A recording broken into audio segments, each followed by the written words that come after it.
Good afternoon বন্ধুরা, আমি বরুণ হাজির হয়ে গেলাম আরেকবার একটা নতুন পর্ব, নতুন একটা ছোট্ট ব্লগে। তো ব্যাকগ্রাউন্ড দেখে বুঝতে পারছেন আমি বাগানে চলে এসেছি। এখন 1টা বাজে, দুপুর 1টা বাজে। ডেইলি এই টাইমেই আসি, মাঝে মধ্যে একটু লেট হয়ে যায়, কারণ আগের ব্লগে আমি শেয়ার করেছি। তো বাগানে আসলাম, এখন কিছু গাছ লাগাবো। আগে কিছু গাছ লাগাবো, তারপরে চেষ্টা করব ওই পাশের জঙ্গল অল্প একটু আছে ওইটা পরিষ্কার করার, কারণ কালকে আমি ভেবেছিলাম করব কিন্তু করতে পারিনি। আর এই দিকটায় রাস্তার পাশে একটুখানি জঙ্গল আছে, ওইটুখানি পরিষ্কার করতে হবে, তাহলে পুরো বাগান পরিষ্কার। আর তার সঙ্গে চেষ্টা করব কিছু গাছগাছালি লাগানোর, কারণ গাছগাছালি যদি লাগাতে পারি তাহলে সামনে বর্ষাতে সুন্দরভাবে গাছগুলো বেড়ে উঠবে। তো চলে আসলাম বাগানে। তো সঙ্গে থাকুন, দেখতে থাকুন, আশা করি ভালো লাগবে। ছোট্ট একটা ব্লগ, ছোট্ট একটা আমার বাগানের জার্নি আপনাদের সঙ্গে শেয়ার করি, তো সঙ্গে থাকুন। সো আমার বাগানে আমি অনেকবার বেল গাছ লাগানোর চেষ্টা করেছিলাম। একবার লাগিয়েছি ওই পাশটাতে, ওটা জলে পড়ে পচে মরে গেছে। আর একটা ঘরের সামনের দিকে লাগিয়েছি, ওটাও জলে পড়ে পচে মরে গেছে। তো 2-3বার ট্রাই করেছি বেল গাছ লাগানোর, কিন্তু বাঁচিয়ে তুলতে পারিনি। তো বাড়িতে যেহেতু পুজো আচরা হয়, বেল গাছ একটাও নেই। আর হচ্ছে ওইদিকে আমাদের একটা পুরনো বেল গাছ ছিল, সেটা তো কেটে ফেলেছে, ওখানে আমার দাদা ঘর বানিয়েছে।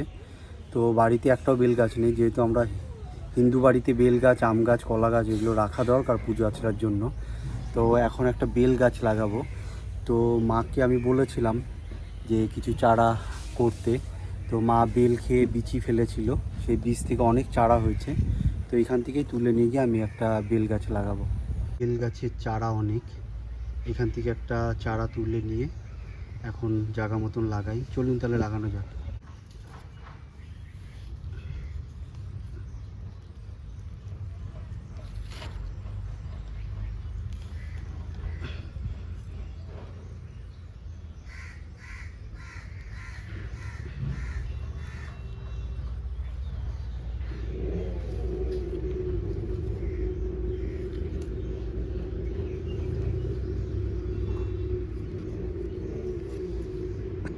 এখানটায় বেল গাছটা লাগালাম, দেখি কতটা কি হয়। এখন কচু পাতা দিয়ে ঢেকে দিই যাতে বেশি রোদ গরম না লাগে। সো এইখানে একটা আম গাছ লাগাই, এই আমের আটিটা দিলাম, যদি হয়। এই আমটা খুব মিষ্টি, আঁশ হয় না। আটিটা খেয়ে এখানটায় দিলাম একটা। তো এইখান আর একটা আটি দিলাম আম গাছ, আর আটিটা খেয়ে। এটাও মিষ্টি, এটা হিমসাগর, দেখি কীরকম হয়। আর এই লাঠিটা পুঁতে রাখি মাপের জন্য, আইডেন্টিফাই করার জন্য। তো এই আর একটা গাছ লাগালাম।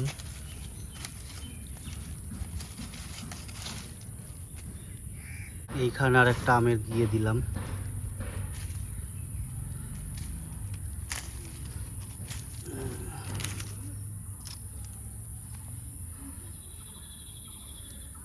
এই যে তেঁতুল গাছ, ভাবছি একটা তেঁতুলের চারা এখান থেকে নিয়ে লাগাই।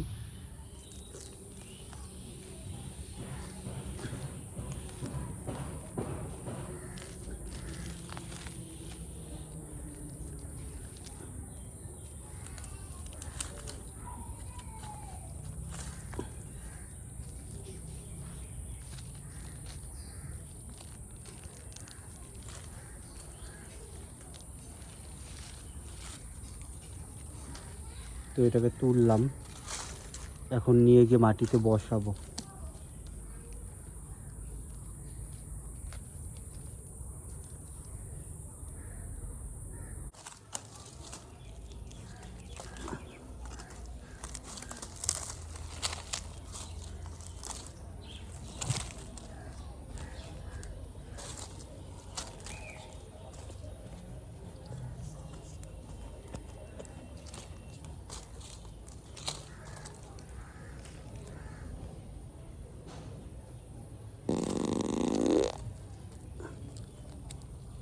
তেঁতুল গাছটা লাগিয়ে দিলাম, দেখি হয় নাকি।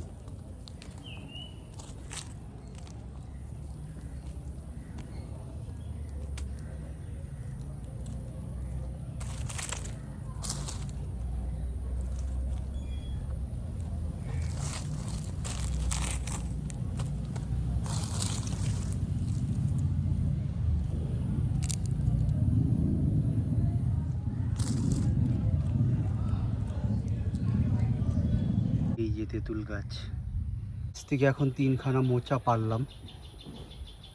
তো 40 বাজে, একটু হাঁপিয়ে গেলাম, একটু ঘেমে গেলাম, ঘামটা মুছে একটু জল খেয়ে নিলাম। তো এখন একটা পেয়ারা গাছ লাগিয়েছি, আপনাদের দেখাই।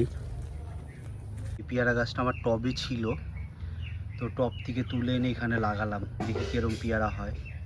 একটা বেল গাছ লাগিয়েছি, এই বেল গাছটা দেখি কিরম হয়। একটা বেল গাছ লাগিয়েছি, এই যে কাঁঠালের বীজ, এই কাঁঠালের বীজগুলো এখন লাগিয়ে দেবো।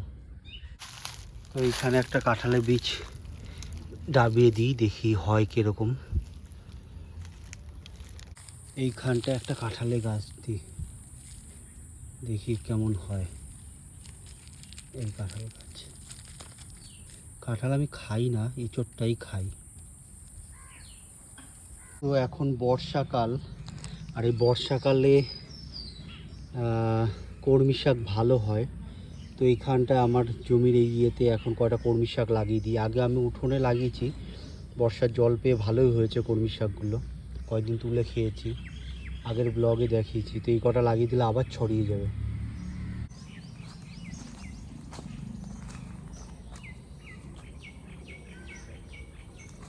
তো এখন এই দিক দিয়ে লাইন করে কলমি শাকগুলো লাগিয়ে দেবো, তাহলে ভালো হবে।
এই কটাতেই অনেক হয়ে যাবে।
এইখানে একটা সাদা জামরুলের চারা পেয়েছি, এই জামরুলের চারাটা তুলে নিয়ে গিয়ে লাগাবো।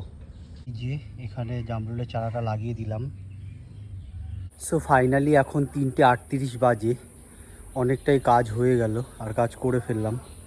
তো এখন ব্লগটি এখানেই শেষ করছি, কারণ আমার আবার বিকেলে একটু বেরোতে হবে, তাড়াতাড়ি কাজ করে ফেললাম, গাছগাছালি লাগিয়ে ফেললাম।